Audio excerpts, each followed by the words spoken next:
이번 주가 벌써 명절이 시작되었습니다. 어저께 금요일부터 명절이 시작되었고 이제 명절 주간이지만 저는 명절에 알맞는 말씀을 주시지 않고 저는 늘 이 성경의 말씀을 이 주일 말씀을 선택할 때에는 성경을 읽고 거기서 주시는 말씀으로 그 주마다 계속 주시는 말씀으로 말씀을 정하거든요. 근데 이번 주에도 명절의 말씀을 주신 것이 아니고 다른 말씀을 주셨어요. 그래서 이번 주에도 인간의 힘만으로는 안 된다는 사실을 우리가 하나님께서 나에게 말씀으로 주셨어요. 오늘 본문의 주인공인 요셉이라는 인물이 있지요. 요셉은 야곱의 12아들 중에 11번째 아들이었고 또 야곱이 12명의 아들 중에 가장 사랑했던 아들이 요셉이라는 아들이었어요. 그래서 이 요셉에게는 채색 옷을 입혔다라고 성경이 말하고 있습니다. 근데 채색 옷을 입히는 것이 무엇인가? 현대를 살아가는 사람들은 채색 옷이 많기 때문에 채색 옷이 주는 의미를 알 수 없어요. 하지만 고대에 수천 년 전에는 옷의 색감에 물을 들이는 것은 아주 어려운 일이었다고 그래요. 그래서 귀족이나 왕족만이 옷의 색깔을 입힌 옷을 입을 수 있었어요. 그래서 이 채색 옷은 상당히 비쌌죠. 그런데 그 옷을 이 야곱은 12명의 아들 중에 요셉에게만 입혔다는 거죠. 그런데 이 귀한 이 옷을 입은 요셉에게만 이 옷을 입혔으므로 11명의 형들과 동생도 하나 있었죠. 베냐민이라고. 근데 다른 형제들은 요셉을 질투했습니다. 요셉의 아버지의 특별한 사랑이 요셉에게는 왕따의 구실이 되었어요. 창세기 37장 4절을 보면 그의 형들이 아버지가 형들보다 그를 더 사랑함을 보고 그를 미워하여 그에게 편안히 말할 수 없었더라 라고 말하고 있습니다. 늘 요셉만 좋은 옷을 입혀주었기 때문에 다른 형제들이 그 요셉을 이뻐할래야 이뻐할 수가 없었다라고 말하는 거죠. 그리고 요셉의 입장에서도 사실 이것은 약간 선의의 이 피해자가 될 수 있는 상황이 아버지가 이 요셉을 사랑한 것이지 요셉이 아버지에게 아버지 나를 제일 사랑해 주십시오 하고 요청한 것이 아니에요. 그래서 이 요셉의 입장에서도 선의 피해자라고 할 수 있겠지요. 요셉은 의도하지 않았지만 자꾸만 형들과 멀어지는 상황이 연출이 됩니다. 그런데 요셉은 이 성경을 분석해 보면 좀 눈치가 없다는 생각이 들 때가 상당히 있습니다. 그의 아버지가 유난히 이뻐해서 그랬는지는 알 수 없지만 어쨌든 이 요셉은 눈치가 없어요. 그래서 내가 이 말을 해야 되는지 또 해서는 안 되는지 잘 모르는 상황이 상당히 많습니다. 있는 그대로 말을 하면 문제가 될 수 있다 싶으면 보통 사람은 얘기하지 않죠. 왜냐하면 문제가 될 수 있기 때문에. 그런데 요셉은 그렇지 않았어요. 창세기 37장에 보면 37장의 7절과 9절에 보면 요셉이 꿈꾼 얘기를 이제 형들 앞에서 합니다. 엄마 앞에서 하지요. 근데 하루는 꿈을 꾸었더니 내 곡식단은 일어서고 당신들의 곡식단은 전부 서서 나한테 절하더이다 라는 얘기를 하지요. 그리고 그 얘기를 하고 며칠이 안 돼서 또다시 무슨 얘기를 하냐면 해와 달 11별이 나한테 절하더이다 라는 얘기를 하지요. 안 그래도 아버지가 이 요셉만 이뻐해서 안 그래도 형들한테는 가신데 지금 그 형들이 11번째 서열로 하면 11번째인데 위에 10명의 형이 있고 아버지에겐 어머니가 죽고 이 요셉의 어머니는 라헬이었어요. 근데 이제 가나안 땅으로 돌아올 때 라헬은 죽었고 3명의 부인이 더 있었죠. 그런데 그런 이제 마닥한 11번째 되는 아들이 그 형들을 앞에 놓고 당신들의 단이 나한테 절하고 해와 달 모든 11별이 나한테 절하더이다 이런 말을 했으니 얼마나 이게 기분이 나쁠 수가 있지 않을까요? 저도 눈치가 좀 없어서 어떨 때는 사람의 마음이 상하기도 하고 뭐가 문제인지 모를 때도 있어요. 그렇지만 이 요셉은 저보다 한 수 위에 눈치가 없고 순수한 청년이 아니었을까 하는 생각이 해봅니다. 이 요셉의 얘기를 제가 이렇게 말씀을 드리면 여기 계신 분들은 이해할 수 있어요. 상황이 이해가 다 갑니다. 그런데 제 3자는 이해가 가지만 요셉 본인은 뭐가 문제인지 모르는 거예요. 내가 도대체 무슨 문제가 있지? 형들이 왜 나한테 저럴까? 라고 늘 그런 의아한 점이 있었기 때문에 당당하게 형들이 나한테 절하더이다 이런 얘기를 할 수 있는 거예요. 해와 달 11별이 나한테 절하는 꿈을 꿨습니다 라는 얘기를 당당히 할 수 있었던 거죠. 형들은 이런저런 이유로 요셉에게 감정이 상당히 좋지 않습니다. 근데 요셉은 그렇지 않아요. 형들을 미워하지 않았어요. 그냥 형은 형인 거예요. 10명의 형은 그냥 형일 뿐이지 아버지는 아버지고 아버지의 3명의 부인은 그냥 부인일 뿐이지 나쁜 감정이 없어요. 요셉은요. 어느 날 요셉에게 아버지 야곱은 심부름을 보냅니다. 이 양을 들고 치고 나간 형들이 무사한지를 가서 알아봐라 라고 심부름을 보내요. 그리고 세겜으로 가서 찾아봤더니 형들이 없어요. 그래서 세겜에서 묻고 물어서 형들을 찾았어요. 그리고 형들이 저 앞에 양 치는 걸 보고는 형님들 하고 반갑게 형님들에게 막 달려갔어요. 근데 그 달려오는 동생을 보고 이 형들은 저기 꿈꾸는 자가 온다 라고 비아냥거리면서 동생을 이제 반갑지 않은 어투로 맞아주고 있다라는 거예요. 전에 형들이 계속 꿈 얘기를 했기 때문에 그런 앙금도 있고 아버지가 계속 요셉만 사랑했기 때문에 늘 요셉이 질투의 대상이었는데 그렇게 미워하는 동생이 형들을 막 반기면서 형님들 하고 부르면서 오는 모습을 보고 이 형들은 조금 기분이 더 나빠졌어요. 형들의 입장에서는 이런 게 맞을 것 같아요. 내가 그 형의 입장이라면 나도 그럴 것 같아요. 내가 이렇게 눈치를 자꾸 미워하는 걸 눈치를 보이는데 그 동생이 아무렇지도 않고 화도 안 내고 노염도 안 탄다면 그 화를 내는 사람의 입장이 더 화가 날 것 같아요. 우리 애들도 키우면 엄마가 화를 내는데 애들이 전혀 반응하지 않으면 더 화가 나듯이 그렇죠. 형들이 싫어하는 것을 알면서도 아무 일 없다는 듯이 형님들 하면서 반갑게 이 형님들에게 달려가는 이런 요셉의 모습을 보고 형들은 더 화가 났습니다. 요셉 때문에 이 형들은 화가 머리 끝까지 치밀어 올랐어요. 뚜껑이 열려버렸어요. 사람이 막다고 해야 되나? 아니면 순수하다고 해야 될까요? 요셉의 입장에서는 자기가 형들에게 왜 미움을 받는지 알지 못하면서 나중에 노예까지 되었지요. 요셉은 아버지 야곱이 사랑해서 사랑을 받았어요. 그리고 꿈을 꾸었기에 꿈 얘기를 했죠. 보디발의 집에서도 주인이 시킨 일을 열심히 했습니다. 그래서 가정의 모든 것을 맡겼고 주인이 다만 내 아내에 대해서만 가까이 하지 말아라 라고 명령했기 때문에 그 아내가 다가올 때 뿌리칠 수 있었던 거죠. 그냥 열심히만 살았습니다. 자기에게 주어진 일을 최선을 다해서 하고 열심히 살았는데 요셉은 인생이 굴곡이 엄청 많았죠. 열심히 하는데 계속 꼬이고 또 꼬이고 어려움이 처하고 그런 일들이 계속 반복이 되었습니다. 요셉 나름으로 굉장히 열심히 자기 힘을 다해서 살았지만 안 되는 일이 참으로 많았지요. 그래서 오늘도 여주인을 존중해 주었지만 그 여주인은 결국 요셉에게 누명까지 씌우는 일이 생겼습니다. 힘으로도 안 되고 능으로도 안 되는 일이 인생사에 너무나 많다는 얘기지요. 열심히 공부한다고 다들 서울대학 갈 수 있나요? 그럴 수 없습니다. 서울대학 가는 사람은 극소수에 달합니다. 인생에는 마음대로 안 되는 일이 너무 많습니다. 돈을 많이 벌고자 열심히 살아보지만 평생 집 하나도 없는 분들이 많습니다. 또 연예계도 보니까 종종 얘기를 들어보면 친구 따라갔다가 친구는 떨어지고 자신은 가수가 되었다. 또 친구 따라갔다가 친구는 떨어지고 자기는 탤런트가 되었다. 이런 얘기를 종종 듣습니다. 이 작년에 이제 젊은 아이들 사이에서 굉장히 인기 있었던 워너원이라고 하는 이 그룹이 있었어요. 오디션을 통해서 거기서 이제 합격을 한 아이들이 한 그룹으로 형성이 되어서 이제 워너원이라는 이 팀으로 활동을 했는데 그 중에 배진영이라고 하는 청년이 있었어요. 근데 이 청년도 이 길거리 캐스팅이 된 사람 중에 한 사람인데 원래는 이 사람이 캐스팅된 게 아니고 이 사람 친구가 캐스팅이 되었어요. 길거리에서. 근데 그 친구는 나는 연예인 할 생각이 없습니다. 그러니 내 옆에 있는 내 친구 이 배진영을 소개해 줄 테니 이 사람을 데려가십시오라고 해서 얘가 발탁이 된 거예요. 이 배진영이가. 그래가지고 워너원이라는 이 그룹으로 활동을 해서 우리나라 아이돌 중에 최고로 지금 인기 있는 청년이에요. 그래서 우리 지금 젊은 아이들은 이 청년을 그렇게 좋아해요.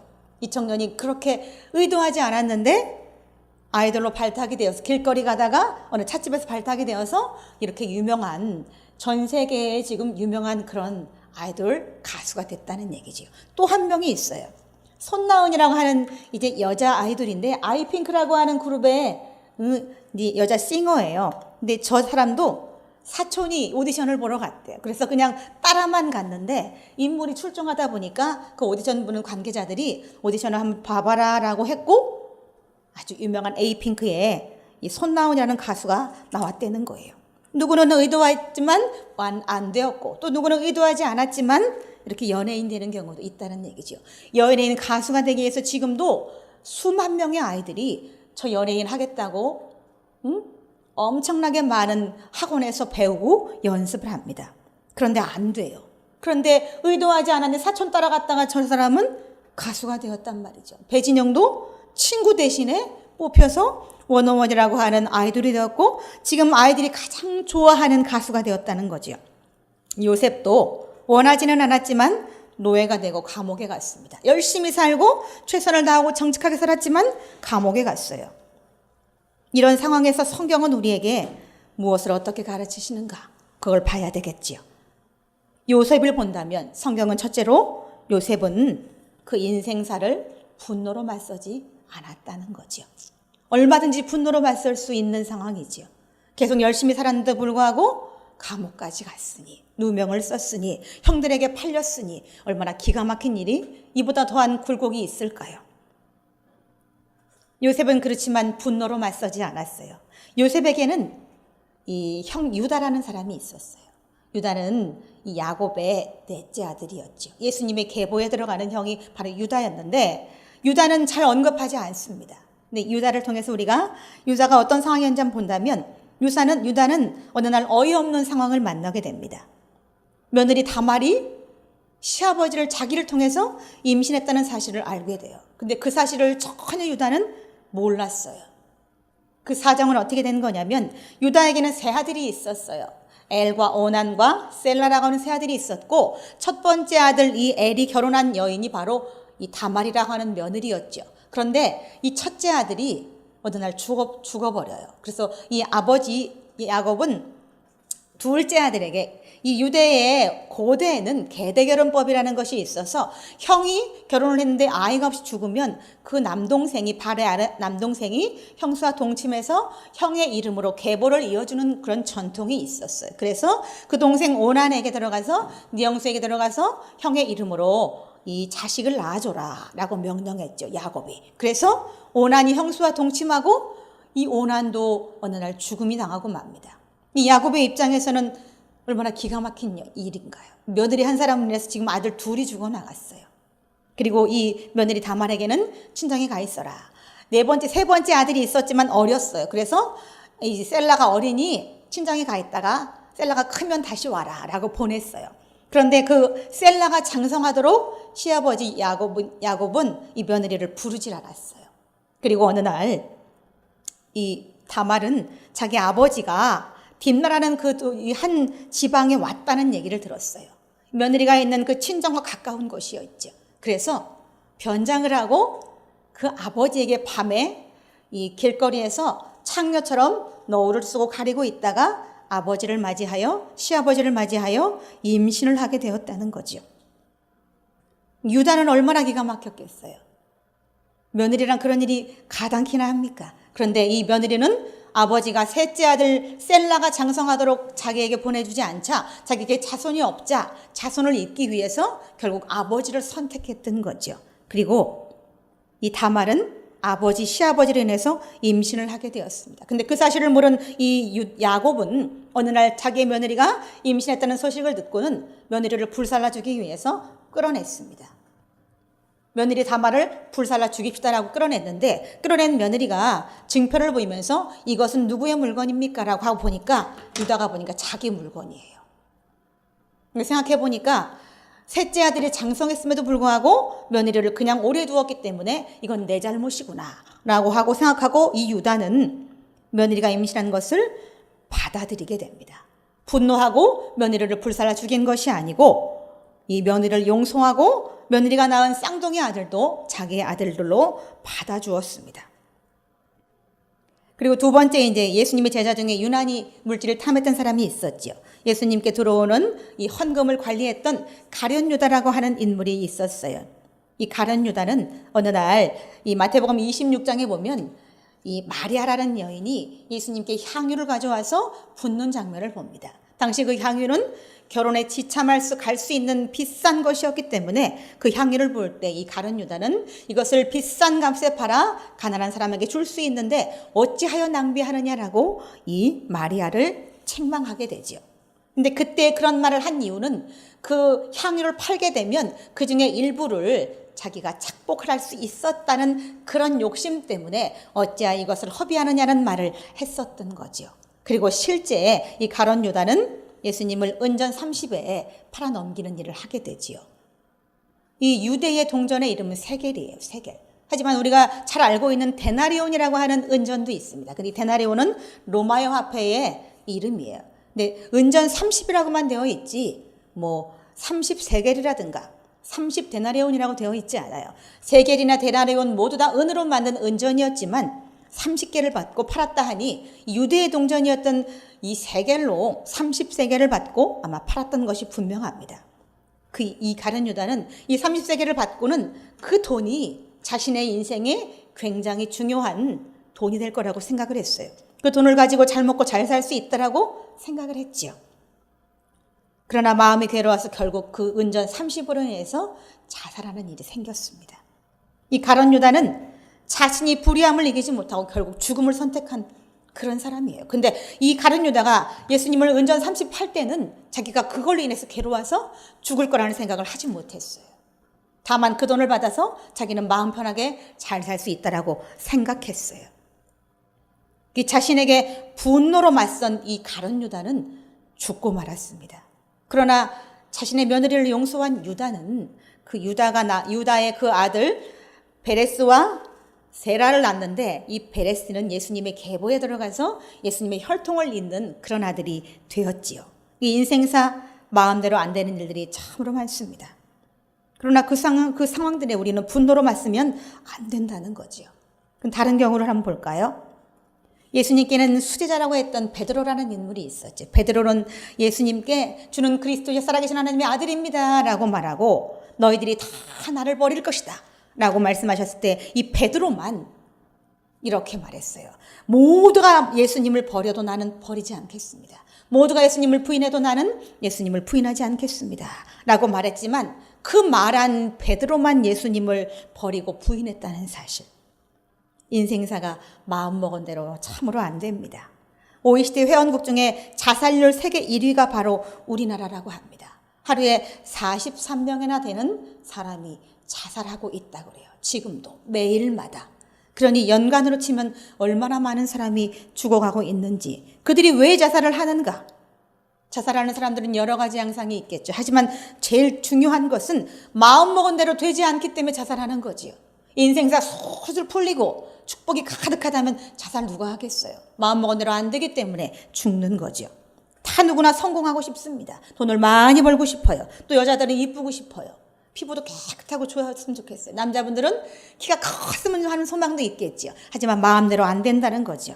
개그맨 중에 정선이라고 하는 개그맨이 있어요. 그 주일날 오전에 동물농장이라고 하는 프로가 있더라고요. 거기 이제 메인 MC로 나오는 이 정선이라는 여자는 개그맨인데 불구하고 이쁘지도 않아요. 그런데 서울대 출신의 안치환이라고 하는 사람과 결혼했어요. 안재환이라는 사람과. 그런데 그 안재환이라는 사람이 결혼할 때 이 정선이가 하는 말이 나는 우리 남편이 그렇게 많은 돈이 있는 줄은 몰랐습니다 라고 해서 방송에 나와서 막 자기 남편이 알부자라고 막 그렇게 말하면서 막 얘기한 적도 있었어요. 그런데 얼마 가지 못했어요. 안재환은 자기 차에서 연탄을 피워놓고 자살했습니다. 자살한 이유는 그가 이 화장품 사업을 했는데 30억이 넘는 32억이나 되는 빚을 지게 된 거예요. 화장품 사업을 해서. 그러니까 겉은 번지르하고 회사가 있고 하니까 자산이 많아 보였지만 그것이 전부 다 빚이었던 거예요. 그래서 그것을 해결할 수 없자 그는 죽어버렸어요. 인생사가 이렇게 마음대로 안 되는 일 천지입니다. 이 성경에 보면 누가복음 8장에 보면 회당장 야이로라고 하는 인물이 있죠. 그에게는 외동딸이 하나 있었어요. 12살 먹은 딸이 하나 있었는데 그 딸이 점점 쇠약해 죽어가지만 이 야이로는 어떤 것도 해줄 수 없었어요. 딸이 죽어가는 모습을 가슴 아파할 뿐더러 어떤 것도 해줄 수 없었다는 거죠. 그리고 마리아와 마르다에게도 나사로라고 하는 오라비가 있었지요. 그 오라비가 어느 날 시름시름 앓다가 죽어버렸어요. 그때에도 이 두 자매는 그 오라비를 위해서 어떤 것도 해줄 수 없었어요. 그 오라비가 죽고 난 후에 슬프게 우는 것 빼고는 아무것도 해줄 수 없었어요. 인간은 무엇이든 마음대로 할 수 있는 그런 능력 있는 존재가 아니라는 거지요. 우리 인간들은 우리 인간들 전체가 나약한 존재라는 사실을 인정해야 됩니다. 그래야 하나님이 역사하십니다. 인간은요, 100층이 넘는 초고층 빌딩을 짓습니다. 우리나라에도 100층 넘는 초고층 빌딩이 잠실에 세워졌죠.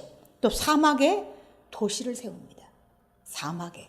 핵무기 하나로 전 세계의 절반을 날려버릴 수 있는 무기를 만들기도 합니다. 또한 전 세계 사람이 실시간으로 소통을 합니다.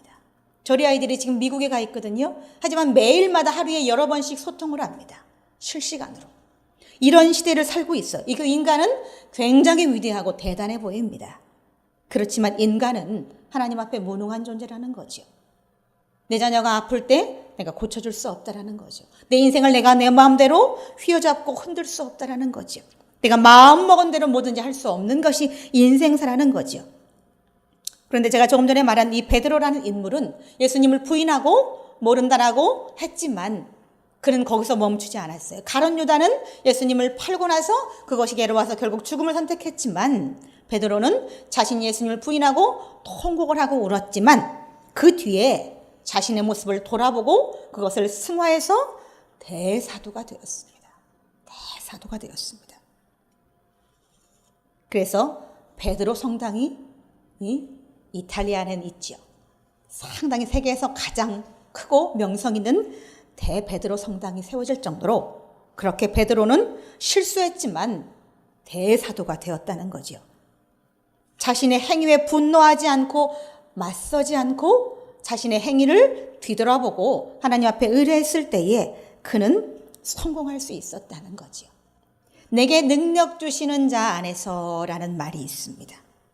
빌립보서 4장 13절에 말하죠. 내게 능력 주시는 자 안에서 내가 모든 것을 할 수 있다라고 말씀하십니다. 인간이 인간만을 의지할 때는 나약할 수밖에 없지만 그 인간이 하나님을 의지하면 인간이 초월된 인간이 될 수 있다라는 거죠. 그래서 베드로가 예수님이 살아계실 때 따라다닐 때 베드로의 모습은 예수님을 부인하는 저 사람도 예수님과 함께 있던 사람입니다. 나한테 그 말조차도 무서워서 난 예수님을 모릅니다라고 부인했던 사람이지만 나중에 그가 회심하고 큰 인물이 되었을 때 그는 한 번 말씀을 전파하면 5,000명씩 마음이 회심해서 하나님께 돌아오는 일을 하는 그런 능력의 사람이 되었다는 거죠. 사람 한 사람도 전도하기 어려운데 동시에 같은 시간에 5,000명을 전도한다는 것은 하나님이 돕지 않고서는 불가능한 일입니다. 사람의 마음을 되돌리는 것은 인간이 할 수 없는 일입니다. 하나님이 도우셔야만 인간의 마음도 움직일 수 있죠. 또한 성경에는 능히 하지 못할 일이 없다라고 말합니다. 옛날 성경에 능치 못할 일이 없느니라 라고 말씀하십니다. 인간이 하나님과 함께 할 때에 예수님이 말씀하시죠. 할 수 있거든이 무슨 말이냐. 믿는 자에게는 능히 하지 못할 일이 없다라고 말씀하셨죠. 여기 말씀 보면 너희가 많은 것을 할 수 있다라고 말씀하지 않으셨어요. 하지 못할 일이 없다라고 말씀하셨어요. 이 말씀은 무슨 일이든 할 수 있다라는 얘기지요. 무슨 일이든 할 수 있다. 그런 말씀을 우리가 기억할 때 내 자신이 내 힘을 의지하고 살 때는 자신을 케어할 수 없어 자살까지 이르게 하는 것이 인간의 나약함이지만 그 나약한 인간이 하나님을 찾게 되면 달라질 수 있다는 거죠. 요셉이 그 많은 시련들을 분노로 맞섰다면 아마 화병으로 죽었을지도 모릅니다. 인생사 요셉의 인생에 얼마나 많은 일이 있었어요. 인생사 마음대로 안 되는 어찌해야 되는가. 두 번째는 그 상황에 지금 내 상황에 최선을 다하라라는 거죠. 요셉은 노예에 있을 때 노예의 일을 맡겨지는 것에 최선을 다했습니다. 감옥에 있을 때도 감옥의 모든 사물을 볼 때에도 그 일에 최선을 다했습니다. 어떤 상황이든 최선을 다했어요. 아버지가 형들의 안부를 물어와라, 형들이 잘 있는지 보고 와라 했을 때 막 다니면서 형들을 찾아다녔고 형들의 안부를 확인하기 위해서 열심을 다해서 아버지의 심부름을 갔던 것이 요셉이었다는 거죠. 요셉은 잊을만 하면 불행이 찾아옵니다. 불행이 조금만 씻겨질만 하면 또다시 불행이 오고 이렇게 반복되는 불행 속에 살았어요. 그 속에 어떻게 울분이 없었겠어요. 자신을 돌아보면 탄식했겠지요. 어떻게 탄식하지 않을 수가 있겠어요. 자기 형제들한테 팔려서 먼 이국 땅 애굽까지 갔는데 어떻게 탄식하지 않을 수가 있겠어요. 그러나 탄식하고 주저앉지 않았다는 거. 요셉은 주저앉아서 울고 울분을 토했지만 거기서 앉아있지 않고 다시 일어났다라는 거죠. 바로 정신을 가다듬어서 현실에 직시했습니다. 내가 무엇을 해야 살아갈 수 있는지를 생각했던 것이 바로 요셉이라는 거예요. 어떤 상황이든 요셉은 하나님을 붙잡고 일어나고자 하는 열심을 다했습니다. 지금 상황에서 최선을 다하면 언젠가는 나에게도 좋은 날이 올 거라는 그런 희망을 가지고 요셉은 하루하루를 살았어요. 비가 온 뒤에 땅이 더 단단해진다라고 말합니다. 또 시련을 많이 견딜수록 인간은 강해진다라고 말하지요. 마음먹기에 따라서 어떤 경우는 시련을 많이 당하면 자살을 하기도 하고 자포자기하지만 어떤 경우는 마음먹기에 따라서 강한 인간이 된다는 거지요. 그래서 올림픽에 나가는 선수들이 강한 훈련을 통해서 최고가 될 수 있는 거죠. 훈련하지 않고 난 잘할 수 있어라고 마음먹고 올림픽에 나가는 사람은 없습니다. 올림픽에 나가기 위해서 4년 동안 온 정신을 다 거기에 팔고 모든 일을 할 때 거기서 최선으로 최고가 되기 위해서 고군분투한다는 얘기지요. 이 베드로가 자신의 비열함 앞에 멈추지 않았던 것처럼 이 요셉은 다시 줄을 붙잡고 일어나기 위해서 최선을 다했습니다. 가룟 유다와 베드로 둘 다 예수님을 배신했어요. 근데 한 사람은 갱생했고 한 사람은 죽음을 맛봤죠. 마음먹기에 따라서 갱생할 수도 있고 마음먹기에 따라서 패배할 수도 있다라는 거죠. 이 현재 상황에서 자신을 회생할 수 있는 것은 무엇인가? 내가 처한 이 상황에서 내가 어떻게 해야 다시 살아날 수 있을까? 이 생각했던 이 베드로처럼 내가 어떻게 이 기가 막힌 상황에서 내가 벗어날 수 있을까라고 생각하고 베드로는 통곡하고 울고 그 뒤에 굉장히 성숙한 사람이 되었다는 겁니다. 이 어렵다고 불평하고 힘들다고 불평하고 그러면서 인생의 시간들이 지나가 버린다는 사실을 사람들은 잘 알지 못합니다. 그런데 그러면서 인간의 젊은 시간들이 다시 회생할 수 있는 시간들이 지나가기 때문에 인간은 인간의 힘만으로는 안 되는 것을 인정하고 오래 주저앉아 있지 않고 다시 일어나서 혼자 할 수 없다는 것을 인정하고 하나님을 붙잡아야 된다는 겁니다. 요셉처럼 또한 베드로처럼 호주에는요 퀸즐랜드라고 하는 곳에 모건산이라고 하는 산이 있어요. 근데 이 모건산에 이 산의 땅 주인들은 평생 그 산의 산지를 개간하면서 아주 가난하게 살았다고 그래요. 이 모건산 안에는 어마어마한 양의 금이 매장되어 있었지만 그들은 그것을 모르고 평생 동안 그 산지를 일구면서 가난하게 살다가 갔다라는 얘기죠. 이 고난의 산에는 어마어마한 보물들이 있다는 겁니다. 그 모건산에 그렇게 많은 전 세계에서 가장 많은 이 금이 매장되어 있었음에도 불구하고 그들은 알지 못하고 가난하게 살다 갔지만 우리가 고난의 산에도 이렇게 어마어마한 축복의 하나님의 보물들이 가득합니다. 다만 우리가 꺼내지 못하는 것이 문제라는 거죠. 이 모건산의 주민들이 몰랐던 것처럼 우리가 고난을 받을 때에 고난의 늪에 빠져서 되돌아 나오기 위해서 노력하지 않는다면 그 고난의 늪이 나를 빨아들이고 말겠죠. 하지만 고난을 통해서 내가 나를 돌아보고 회생할 수 있는 길을 하나님을 붙잡는다면 그것이 나에게 축복이 될 수 있다는 거죠. 눈을 감으면 아무것도 볼 수 없습니다. 장님과 무엇이 다르겠습니까? 노력하지 않으면 고난도 해칠 수 없다는 거죠. 자신을 붙잡았던 가룟 유다는 죽음의 길을 갔습니다. 그러나 예수님을 붙잡았던 베드로는 회생했습니다. 또한 대사도가 되었습니다. 마음먹은 대로 안 되는 인생사를 받아들이고 내가 하나님을 붙잡는다면 오늘 본문의 주인공이었던 이 요셉처럼 또 베드로처럼 우리는 인생에 승리할 수 있다는 거죠. 요셉은 아버지 야곱을 향해서 이렇게 말했어요. 그가 애굽의 국무총리가 되고 그 형들을 다 애굽으로 불러들여서 그 고센 땅에서 잘 먹고 잘 살 그때에 아버지 야곱에게 요셉이 이렇게 말했어요. 아버지 야곱이 요셉에게 이렇게 말했어요. 요셉은 무성한 가지, 곧 샘 곁에 무성한 가지라. 그 가지가 담을 넘었도다. 그 아들이 그렇게 하나님의 축복을 받아서 그 축복이 담을 넘어간다는 얘기예요. 아버지 야곱은 요셉을 그렇게 얘기했어요. 그리고 요셉은 마지막에 아버지가 죽고 나서 형들을 만나서 형들에게 이렇게 말합니다. 당신들이 나를 이곳에 팔았다고 해서 근심하지 마소서. 하나님의 생명을 구원하시려고 나를 당신들보다 먼저 이 애굽에 보내셨나이다. 이렇게 형들을 위로했습니다. 요셉은 자신을 애굽으로 인도한 것이 하나님이라고 지금 형들에게 말하고 있어요. 또한 생명을 구원하실 분도 하나님이라고 형들에게 말하고 있어요. 이 얘기는 다른 부분으로 해석한다면 형들을 위로하기 위해서 한 말이기도 하지만 요셉에게 지금 중요한 말은 하나님이 당신들보다 먼저 나를 이곳에 보내서 오늘날 이 고난 가운데 당신들을 구원하기 위해서 나를 먼저 보낸 것입니다라는 얘기를 했다는 거예요. 그리고 이 애굽 땅에 지금 하나님의 구원이 있다는 사실을 형님들이 알게 하기 위해서 내가 지금 이곳 애굽의 총리로 있다는 사실을 그 형들에게 깨우쳐 주었다는 겁니다. 요셉은 자신에게 일어나는 모든 것들을 다 믿음으로 승화했습니다. 하나님께 영광을 돌렸습니다. 형들 어찌하여 나를 이 먼 애굽 땅에 팔아넘겼습니까? 이 어린 동생을 어찌하여 팔아넘겼냐고 그렇게 말하지 않고 형들의 생명을 구원하시기 위해서 나를 먼저 보냈습니다. 그러니 형들 마음 아파하지 마십시오라고 말했던 것이 요셉이라는 거지요. 주의 말씀은 내 발에 등이요 내 길에 빛이니이다 라고 고백할 수 있었던 것이 바로 요셉이 아니었을까라는 생각을 해봅니다. 우리 다 같이 기도하시겠습니다. 하나님 아버지, 하나님의 은혜를 참으로 감사합니다. 우리 인생사, 인간의 마음대로 되지 않는 것들이 너무나 많이 있습니다.